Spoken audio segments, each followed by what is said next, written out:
na a vivio. King Bowono, pe mo puni Nanasipau'u.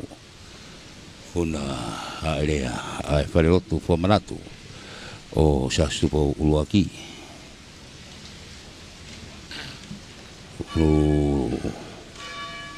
Na apio i ona apio anga i he Falelotu ka koe kingi tuawono koe Tonga malanga pe poki ki i he afi ko ia o e Falelotu Fakamanatu ko ia o Siaosi Tupou uluaki. I he taimini ko e laka mai ia ai kau a kina tolu ko amra ke po ke na po ilonga.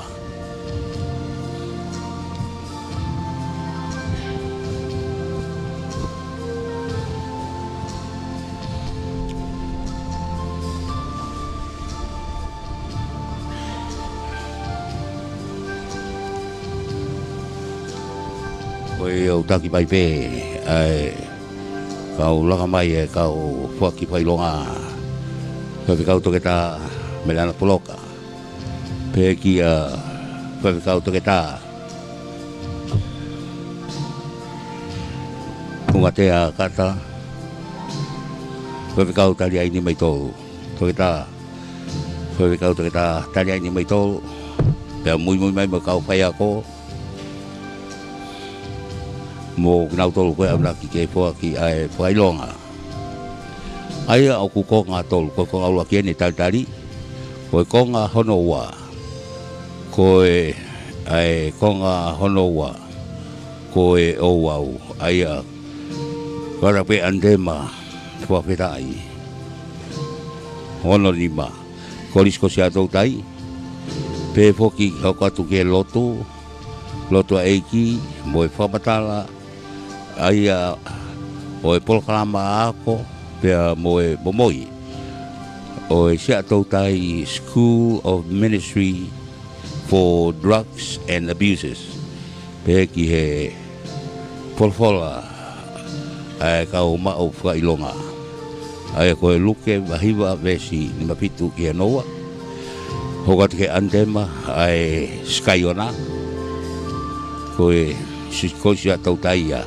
Ai koe lotu e whakatuia Right Honorable Reverend Toketa Tevita Kola ia avea koe paisteni o siasi koe lotu ai io koe whamatala koe ke polo kalama ako pea moe boboi koe a Sia'atoutai School of Ministry for Drugs and Abuses whakatue whaiwhikau Toketa soeli Ferekoni kawa folau waibulu. Ko e pule ako leo. Pea pepo ke folofola ko ia kau mau whailonga. Rake whaiwhikau sione Mansfield i o Falamoitui. Ko e tiutalahi a kolisi ko Sia'atoutai. Ko e wawai kau mau whailonga.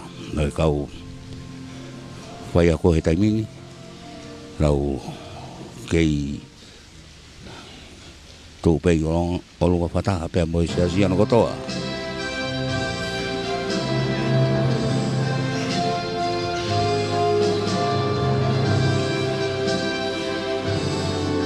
ko ka ma o fa ilonga e to kiu ya tu pe e to ra ko ne u ya tu ko ya la wingoa winga ke foi hiko mafana pe la fai ko ya te a uia ka e to ki se keneni e u ya tu he ki na ko ya na wa ko i ko e nau tau nau mau whailonga.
Tata kono voivo.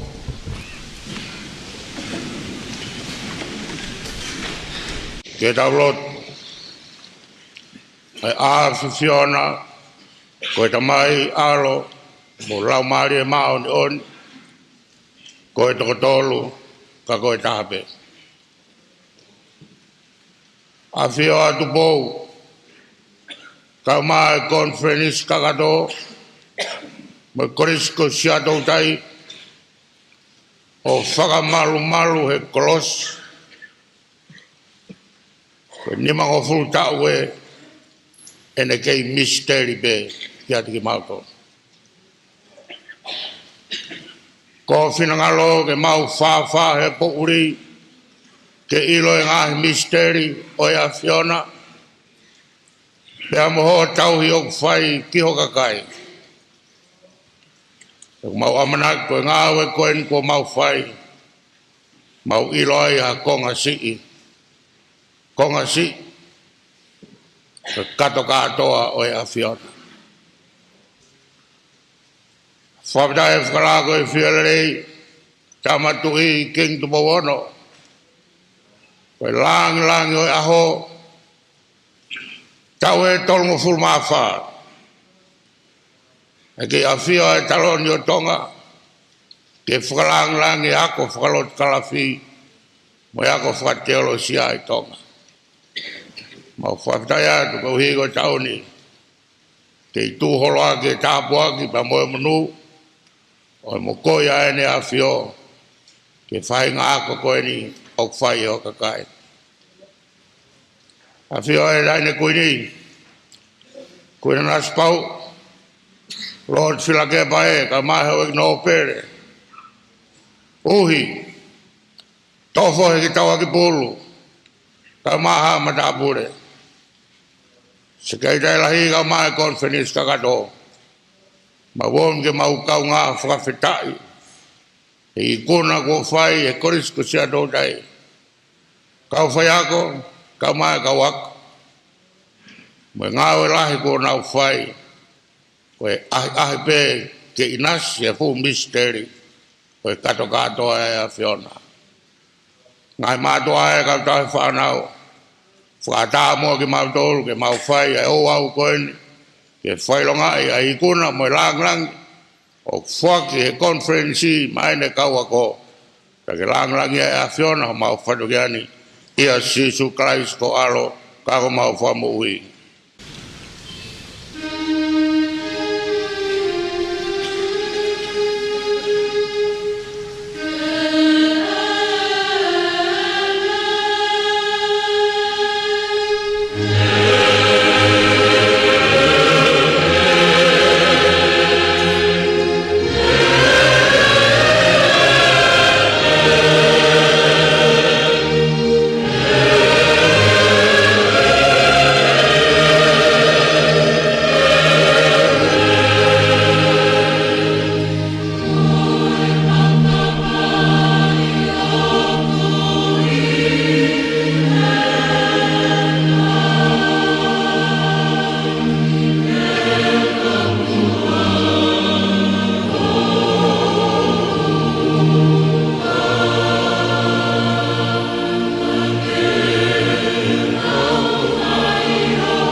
Tamo e a fio ai o tua ke toltai o tua.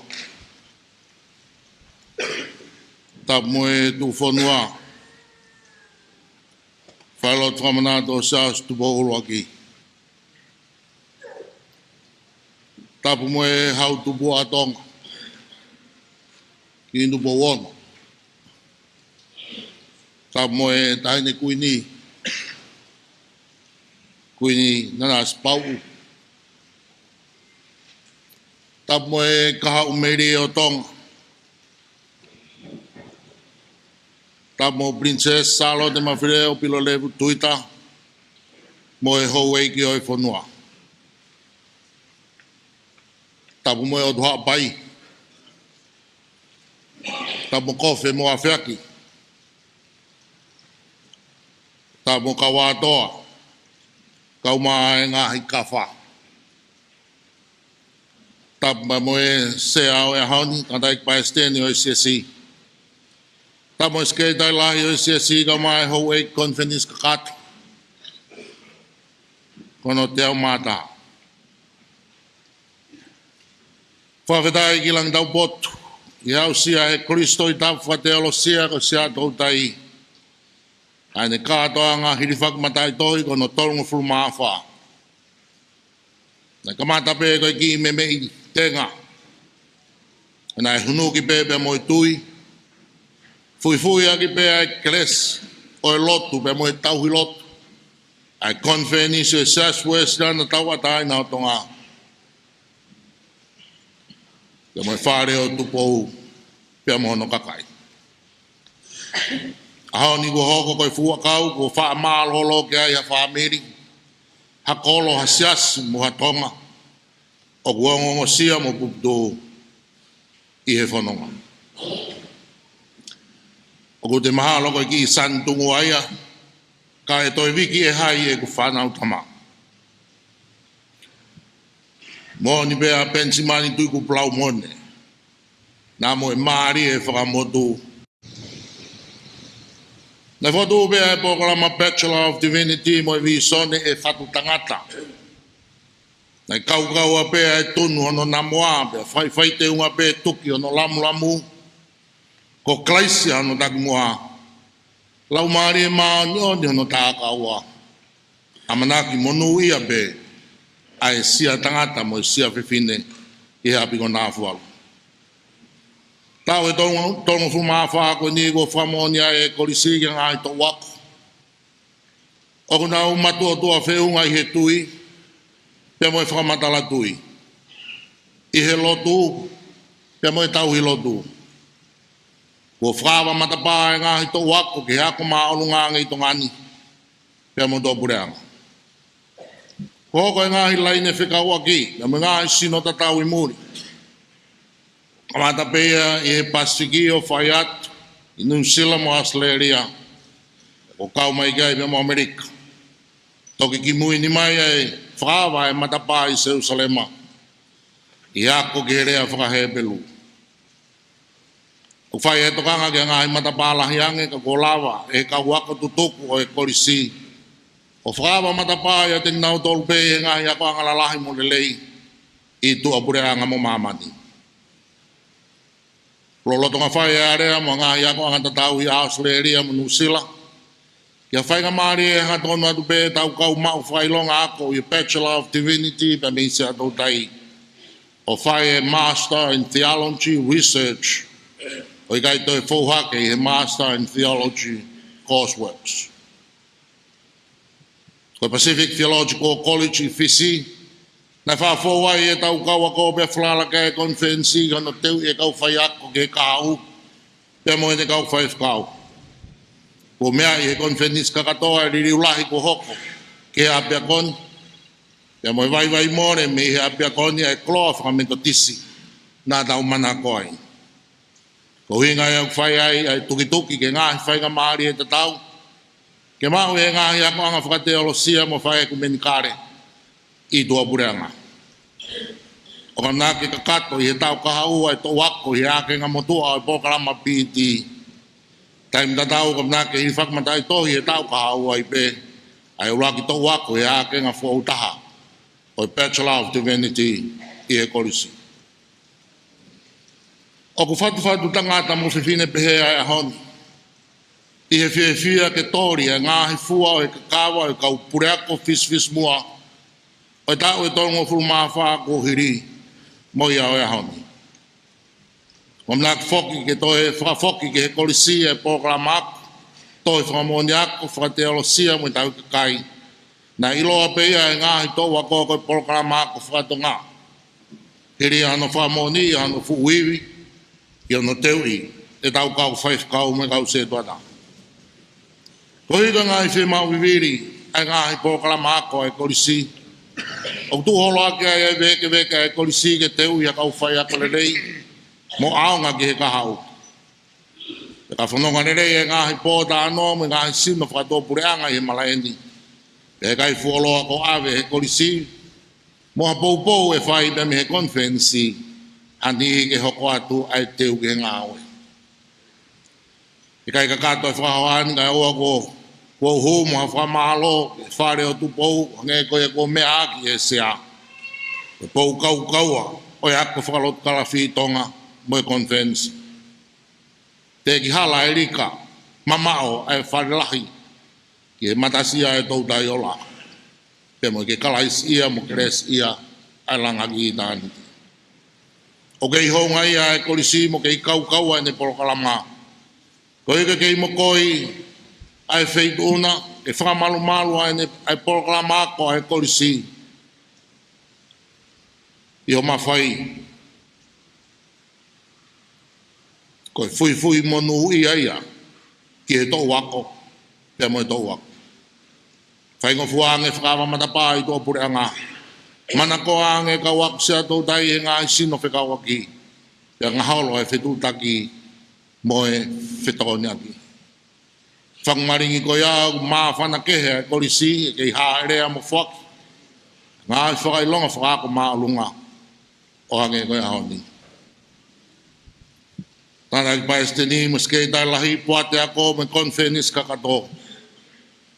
Mo fia pe mau vai, mo mau whakapouri, e whakau ke tau, mo lotu, mo whakawhalala. Ke tōnga mātua, mo tōnga whiti mātua, au tau whatungia i he kolisi. Mālo e whalala. Ke ngāi mātua e kau wako, o i kai ha mau fia kai ho mau whalala mai, ke tauhi mo ako, i ho mau whanau, ma e langa whanua ki i tāniti. Au mau whakamore lahi, ka ko haatu a tauhi o ki kai whiunga. Pea mo amanaki. Te kau mau whailonga e honi. O kurere lahi a siopa. O kutolonga e te ngāhi talau wha. Se a whamoni more iau kau whahoha se feituna me konferenis kakato. Ke whakahoko mua no tāpua ki mo Paula. Ai programa ako whoho ai korisi ko Sia'atoutai School of Ministry for Drugs and Abuse.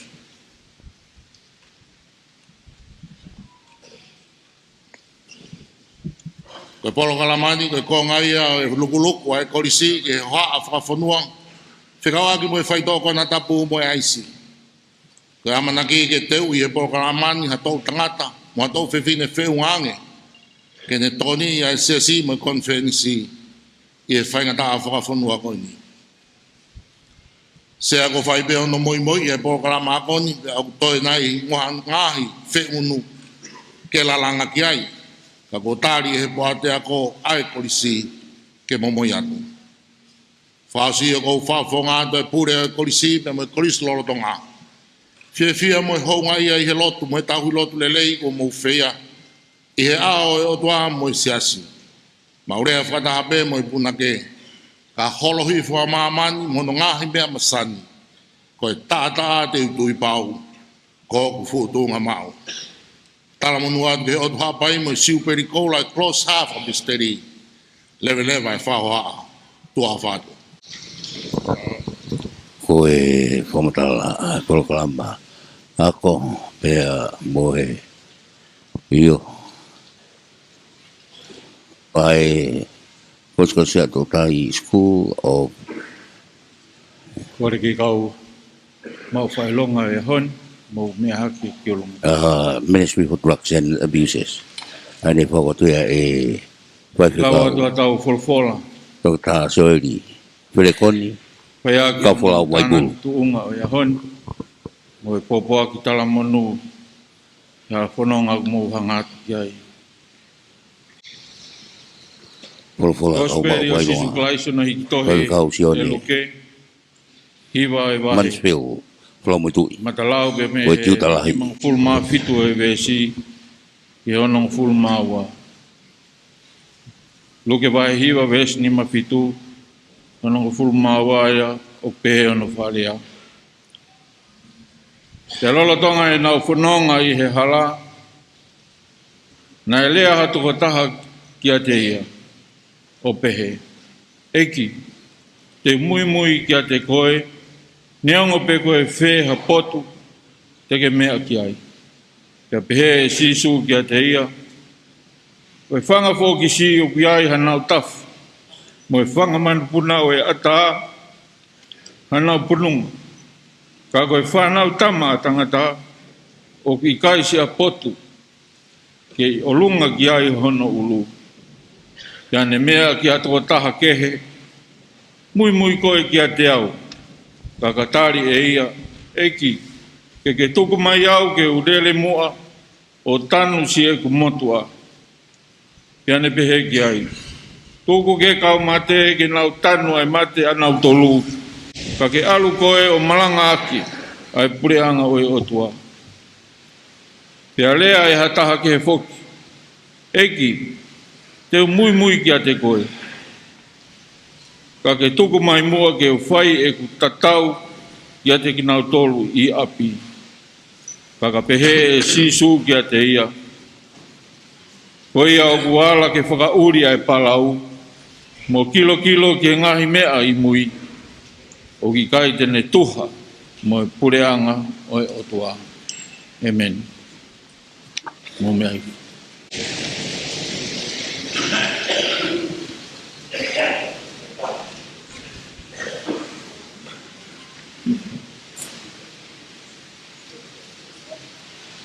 Whametu.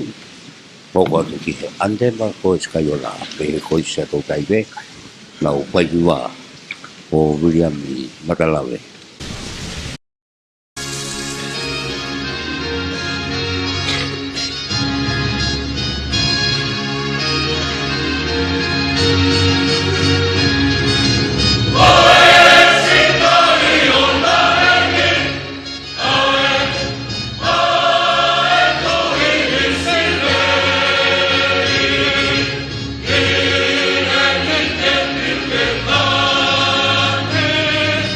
Yeah.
koe andema iloa koe skaiona mo ko Sia'atoutai mo na waiwa ko Williami Matalave e hoka tule vaini ki he konga hono hua e koe konga hono toluani koe puaki o ngā i whailonga whakaako.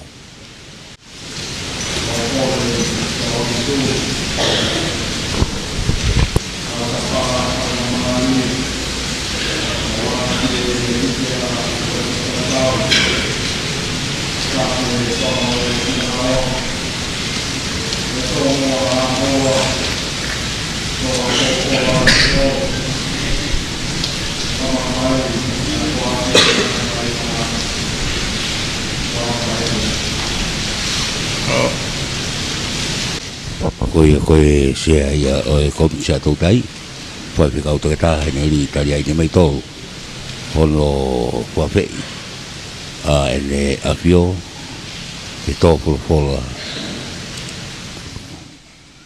To the honor of our Lord Jesus Christ and the Church, in virtue of the authority of the General Conference of the Free Wesleyan Church of Tonga, and by the endorsement of the Sia'atoutai Board of Studies, I hereby confer upon you the theological degrees of Bachelor of Divinity, Diploma in Theology, and Certificate in Theology and Pastoral Ministry with honors, together with all the rights, privileges, and honors thereunto pertaining.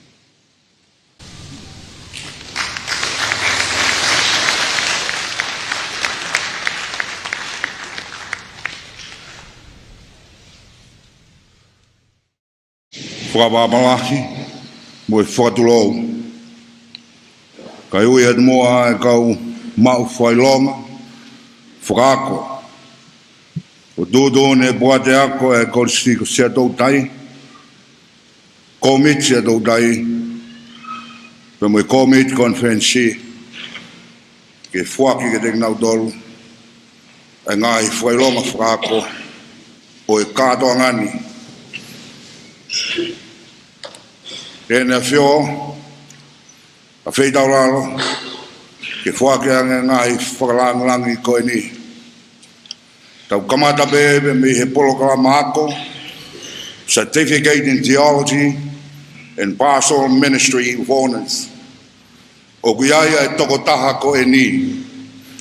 Ofa ki korisi mausea, me niua, makave, tungua, tōrereka, kotu, makahako walu hapai. Sila pelua, havelu, mo manuleua, sias kumunu loto, ino sila.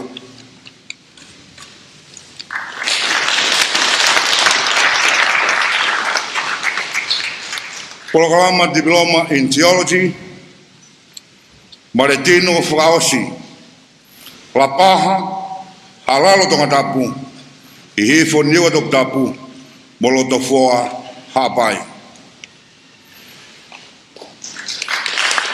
Lesle, Levanglawa, Pei Polkas, Fakahua, Pangai, Whangareunga, Kolopeka hapai, Maufanga, Kolomotua tonga tapu, mo onua ewa. Israeli, Paitaki finao. Rei mātua wawao. Tofu wai ewa. Folaha. Talafou. Mohawa katolo tonga tapu. Bere Kristina e fika finao. Pei tungua. Matuku. Hafewa. Tongereka. Kawai hapai. Moholonga wawao. Totoa, lupe, o taku I lau fotu. Ano hapai, na utoka kolowai, fo ui tonga tapu, mo Perth, Australia. Pika Tupou ofa ki si fere ai toa funaki. Ano hapai, ne iafu wawau, ma whanga longolongo, mo kolomotua tonga tapu. na whetalaika, makawe, okoa, wheretoa, utui wawau, mo wāloa tonga tapu. Erina Latu, no muka, ha whewa, ha ano, lotofoa ha pai, whahefa mo kolomotua tonga tapu. Siosaya tanginoa malohi, rei mātua koloa wawau, ha whewa kotu, whangare ounga ha pai mo waini tonga tapu.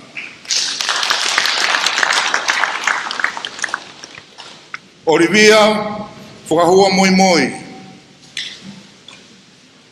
La paha, Pangai hapai, rei mātua wawau, tonga mamao ni wa fuou, ta whahi mo waipoa ni wa top tapu. Pea mo ki ta reo matuta, kolovai tonga tapu, mo okoa wawau.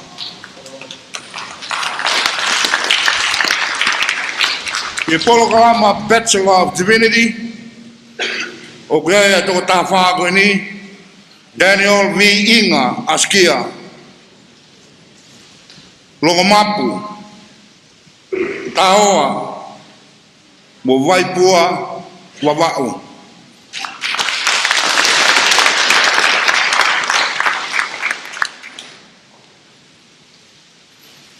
Winsea Fiaki,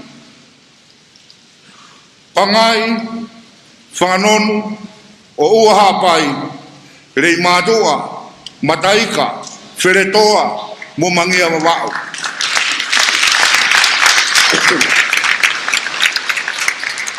Manase koloa matangi whakasi eiki.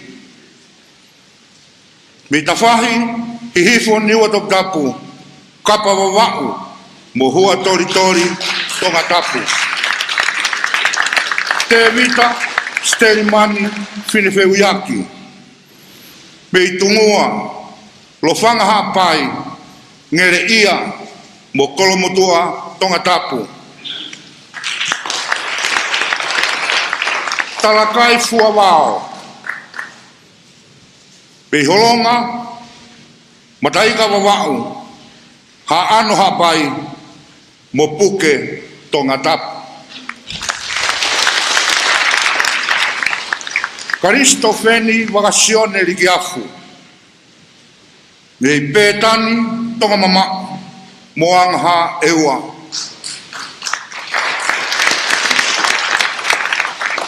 Primilose o Falelotu lia waa moala. Iha wakatolo, fo'ui, whahefa, kolomutua tonga tapu, mo sau tata wahenga epenisa, me Los Angeles, USA. Closely now. I Pangai, ha tou, whanganonu mo munga one hapai.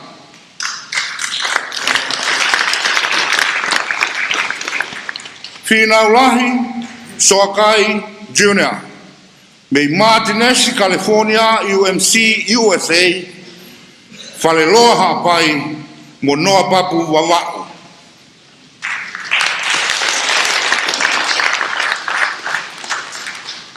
Manusiu I funga teisina talakai.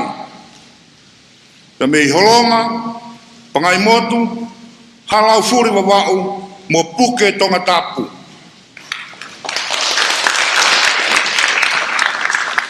Sione rea he lotu I pētani tauwha. Mei hofoa, ma ufanga tonga tapu, mo Los Angeles, USA. Nei humi fihi tui fua. Mei haano, muitoa hapai, kolo maire eua, kolonga, mo halarewa tonga tapu. Elizabeth Irene Tupou. Mei holopeka, niwa tonga tapu. Masila mea wama, kolo motua, mo hawa katolo tonga tapu.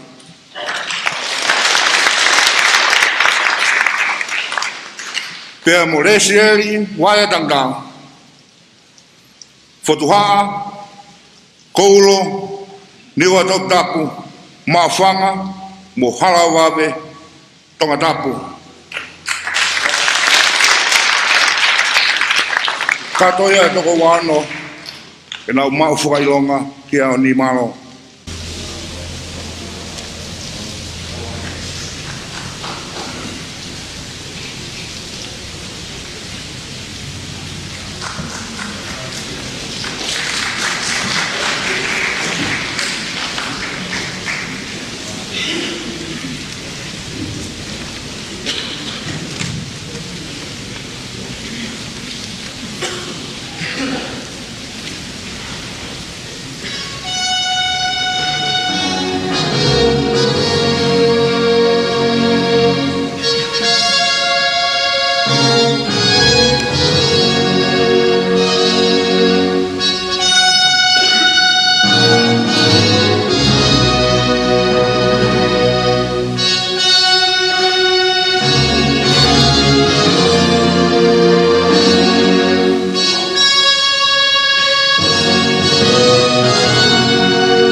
e o fio ko whamarmara tu e kolosi e tā ke whai atua e whamalo na e manongo pe siasi ki o whinangalo ke tokanga i kina ai ngā i whatu tāmaki o ku kāpasia e whonua ka wai e whaito kona tapu e ngā ue koen ko whatu me he puate me mo e korisi o e ahi ahia ai siasi ko ngā i siasi lahi me he kamatanga na iai pe na wako anga Falelotu kalafi ke teu iai ene kau ngā ue mo ne kau whaifukau pe hau pe taimi ku loto e ngahi university loto mo e ngahi siasi ke fotu e nau ngahi university ka tuku'aho rewa he ngahi siasi mo ngahi conference a teu i o e kau whaifukau ke whaifukau university pe karewa ke te aha kaunga ai conference ki he nau ia o hato taha whaifukau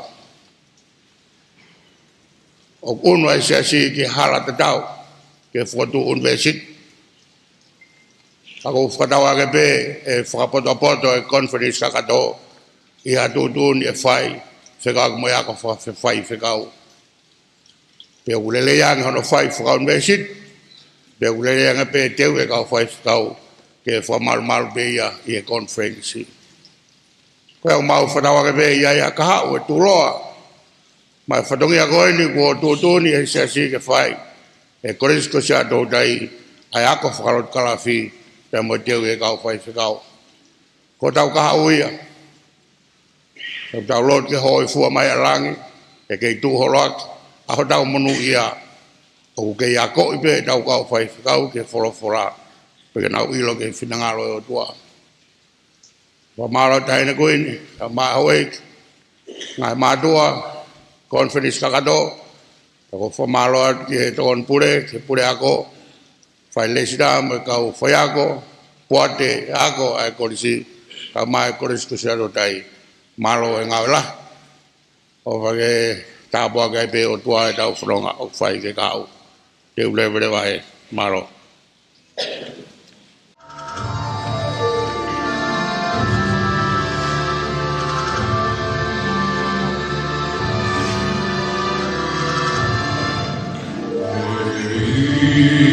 Ide faga more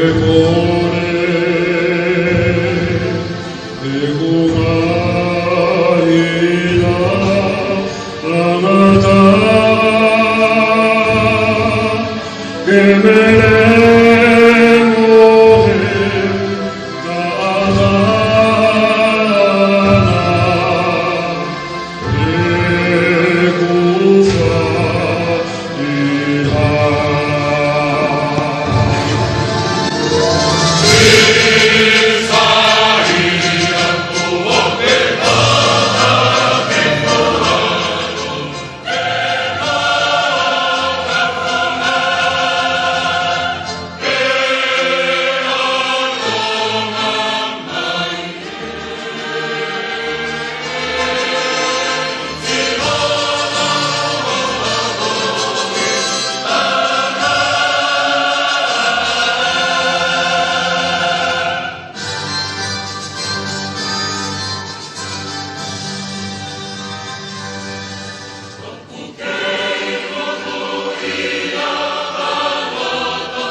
Jesus Christ, ofra to na tabai.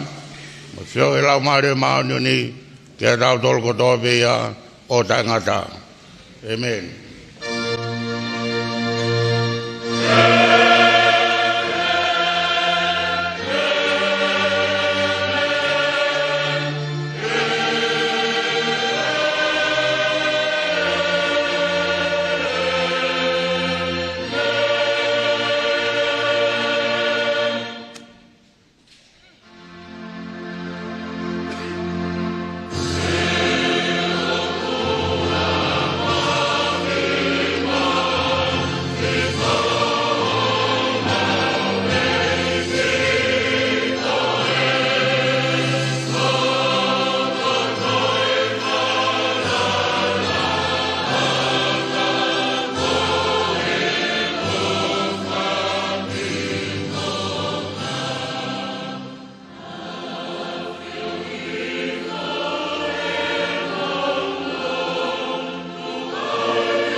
Whawawhaka ia taipe, kau whai watongia. Ko e tare ki tā, ko alipat ki sina, pe kau whai watongia. Ko pita tā ka fua, pe whoki ki a marase e wakauta, koa nolomanu. E lofia e, ko e kutatau, o tuha apai, no whoka o alo, o kumia si i fo i wha tāpū. He ka waka he pe teu kakau, ke he ke utu ta hei tonga tāpū. Iyo ke mau ai hau tawa ki pulu ke i whamau koini whiawhia toa pai iyo koe na awhiwhio o kuna ai tui hapai kone i hapai i e palasi koia tawa ki pulu whiawhia ai whai ona ne moe hapai ko toa e nau whiawhia i heni koia ai tui hapai kai mahalo apito mo mea mai ka mo wha ngope mo mea